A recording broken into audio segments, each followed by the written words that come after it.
So hello everyone, welcome to our channel. अभी हम R D Sharma class 9th की solve करेंगे, जिसमें हम फर्स्ट चैप्टर सॉल्व कर रहे हैं उसका। So let's start the fifth question first.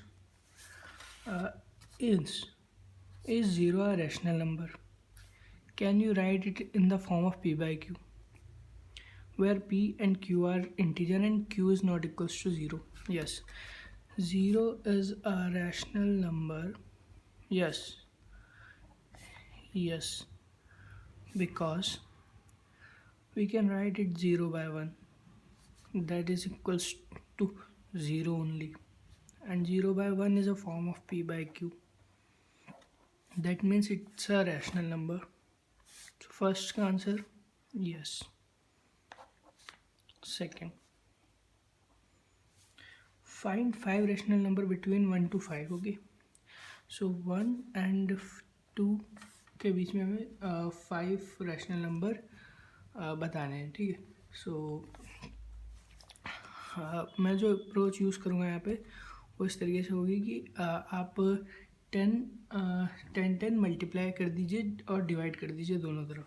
Okay, so 1 into 10 upon 10 and 2 into 10 upon 10। इससे कोई आपको प्रॉब्लम नहीं है, क्योंकि देखो कि अपन इसे लिख सकते हैं ना, 10 से 10 कैंसिल भी हो सकता है, 10 से 10 कैंसिल हो जाएगा तो बचेगा अपने पास 1 2। तो मतलब ये सही अप्रोच है, ठीक है। सो 1 से 10, 10 अपॉन 10, 20 अपॉन 10। इनके बीच में अगर आपको नंबर लिखना है तो आप लिख सकते हैं 11 upon 10, 12 upon 10, 13 upon 10 till 19 upon 10। हाँ, पर याद रखिएगा 20 और 10, 10 अपॉन 10 और 20 अपॉन 10 काउंट नहीं होंगे हमें इसमें, ठीक है।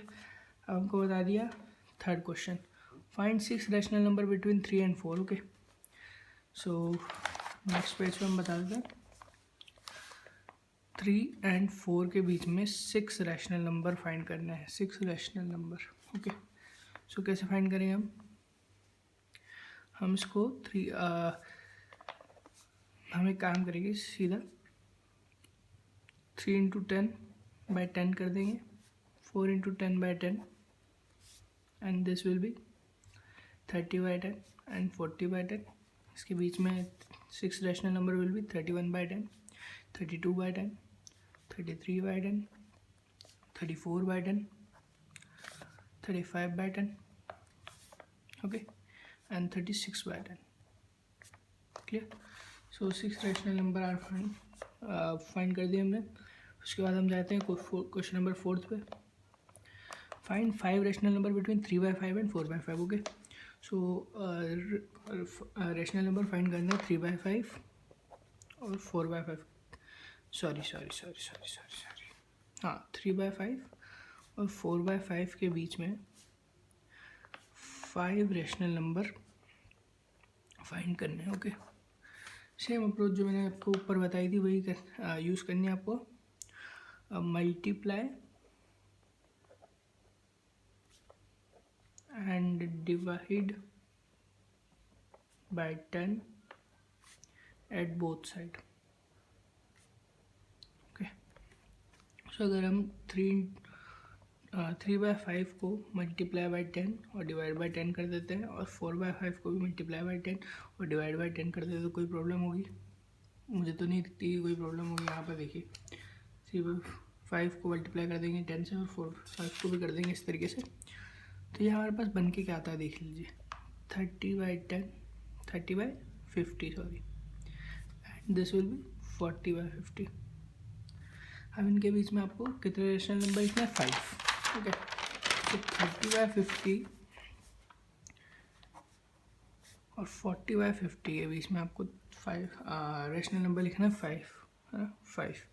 तो आप इस तरीके से लिख सकते हैं 31 by 50, 32 by 50, 33 by 50, 34 by 50, 35 by 50 and 36 by 50। मैंने ज़्यादा यहाँ पर एक ज़्यादा लिख दिया शायद, हाँ एक ज़्यादा लिख दिया, पर कोई बात नहीं, इस तरीके से आप लिख सकते हो। हमेशा ध्यान रखिएगा 30/50 और 40/50 काउंट नहीं होंगे अगर इसके बीच में बोला है तो, ठीक है, बिटवीन आपको बोला है तो। Okay, next question, question number 5 solve करते हैं हम। क्वेश्चन नंबर 5 में आपको क्या दे रखा है, आपको पढ़िए एक बार। Are the following statement true और फॉल्स? ट्रू और फॉल्स बता रहे हैं, ठीक है। Every whole number is a natural number है। ओके, सो नेचुरल, ये स्टेटमेंट आपको क्या कह रहा है मैं आपको बता देता हूँ।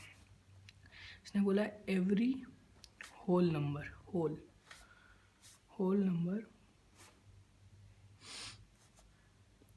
Number is a natural number.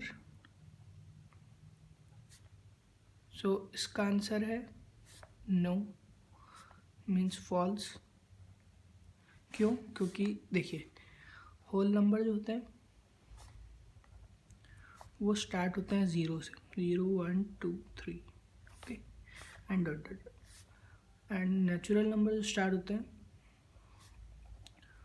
वो स्टार्ट होता है 1 से, 2 3 डॉट डॉट। तो यहाँ पर हर होल नंबर नेचुरल नंबर नहीं हो सकता, क्योंकि 0 नेचुरल नंबर में नहीं आता है।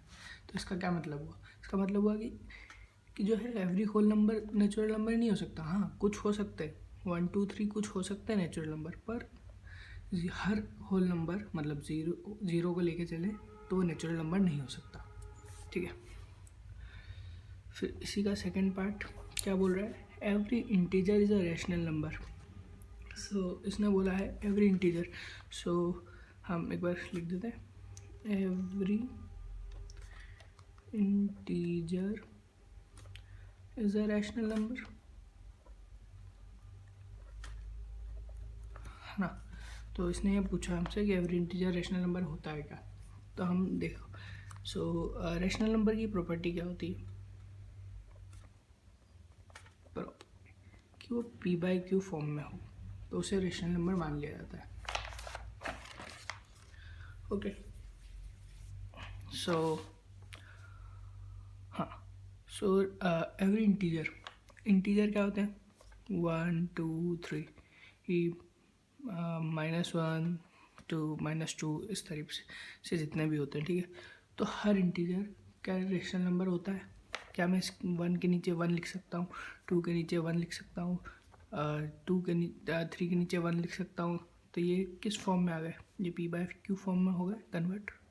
अगर ये p/q फॉर्म में कन्वर्ट हो गया मतलब ये रैशनल नंबर है, और अगर ये रैशनल नंबर है तो ये सेकंड स्टेटमेंट जो है वो ट्रू होना चाहिए, ओके। फिर थर्ड स्टेटमेंट पे जाता है। So every rational number is an integer, okay. So इसने पूछा है कि हर रैशनल नंबर जो है वो इंटीजर होगा क्या? हर रैशनल नंबर इंटीजर होगा क्या, ये इसने पूछा है, तो हम चलो देखते हैं, ठीक है। सो इंटीजर, सबसे पहले इंटीजर क्या होता है, जो मैंने आपको यही बताया था अभी, 1 2 3 और इस टाइप के नंबर्स जितने भी, है। तो उसने पूछा है कि हर रैशनल नंबर इंटीजर होता है। अब रैशनल नंबर जो भी p/q फॉर्म में लिखे जा सकते हैं, ठीक है। तो यहाँ पर तो इस तरीके से 3/2 भी p/q फॉर्म में लिखा जा सकता है, 5/2 भी लिखा जा सकता है। अब इनके आंसर देखिए, 3/2 आएगा अपने पास 1.5, 5/2 आएगा अपने पास 2.5, और पॉइंट वाले नंबर कभी भी इंटीजर होते ही नहीं है। तो इसका क्या मतलब हुआ? सीधा सीधा इसका क्या मतलब हुआ? तो एक बार और समझा देता हूँ मैं आपको। इंटीजर जो होते हैं 1 2 3 इस तरीके से होते हैं, रैशनल नंबर p/q फॉर्म में होते हैं, ओके। तो इसने क्या पूछा है कि हर रैशनल नंबर इंटीजर होगा क्या? तो इसका आंसर फॉल्स है, क्योंकि हम दो रैशनल नंबर ले लेते हैं, 3/2 और 5/2, जिनके आंसर आएंगे 1.5 एंड 2.5, ओके। 1.5 इंटीजर नहीं है क्योंकि पॉइंट में आ रहे, 2.5 भी नहीं है, that means the statement is false, okay. फिर ना उसका हम ले लेते हैं fourth statement, every natural number is a whole number, okay. So इसने क्या बोला है कि हर natural number, every natural number is a whole number.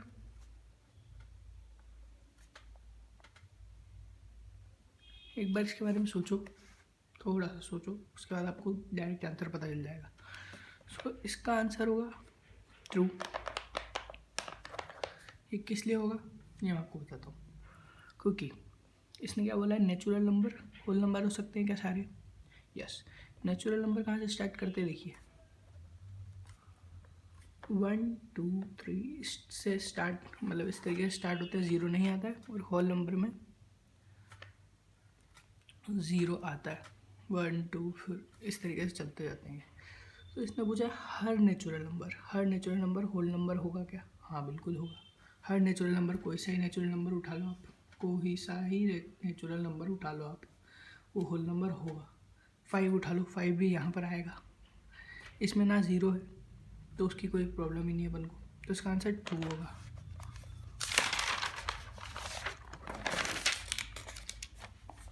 उसके बाद फिफ्थ स्टेटमेंट, यहाँ पर फिफ्थ स्टेटमेंट क्या लिखा हुआ है, every integer is a whole number. Okay, so इसने पूछा है कि हर इंटीजर, जैसे कि इंटीजर जो होते हैं वो -1 -2 0, सॉरी गलती -2 -1 0 1 2 3 इस टाइप से आते हैं, ठीक है। तो इसने बोला है हर होल नंबर, ठीक है। इसने क्या पूछा, सॉरी हाँ, हर इंटीजर होल नंबर होगा क्या? एवरी इंटीजर, हर इंटीजर होल नंबर होगा क्या? इसका आंसर है फॉल्स। क्यों? क्योंकि इंटीजर होते हैं -2 -1 -3 इस टाइप से भी जाते हैं, ठीक है। और होल नंबर जो है जस्ट वो स्टार्ट करते हैं कहाँ से, मैंने आपको पहले भी बताया था, 0 से, 0 1 2 3। तो हर इंटीजर होल नंबर नहीं हो सकता ना, क्योंकि -2 -1 -3 ये कहाँ होल नंबर में आ रहे हैं, तो इसका आंसर है फॉल्स। हम जाते हैं इसके सिक्स्थ लाइन पे, sixth statement, every rational number is a whole number. Okay, so इस नंबर से पूछा है कि एवरी रैशनल नंबर जो भी p/q फॉर्म में होंगे क्या वो होल नंबर होंगे? इसका आंसर भी दे सकता हूँ आपको, फॉल्स। क्यों? इसका आंसर फॉल्स क्यों होगा, सोचो। इसका आंसर फॉल्स इसलिए होगा क्योंकि सेम एग्जांपल जो मैं ठीक है चलो मैंने बता दिया, होल नंबर कहाँ से स्टार्ट होते हैं आपको एक बार और बता देता हूँ मैं। 0 1 2 3 इन्हें कहते हैं होल नंबर, जो ना किसी पॉइंट और किसी के आते हैं। अब हमने वही एग्जांपल ले लेते हैं, 3/2 एंड 5/2, सो और 7/2, चलो ये भी ले लो। तो 3/2 कितना आएगा, 1.5, 5/2 आएगा 2.5, 7/2 आएगा 3.5, ठीक है। सो ये भी तो रेशनल नंबर थे, पर क्या ये होल नंबर है? नहीं, नहीं है, नहीं। That means this statement is false. Okay,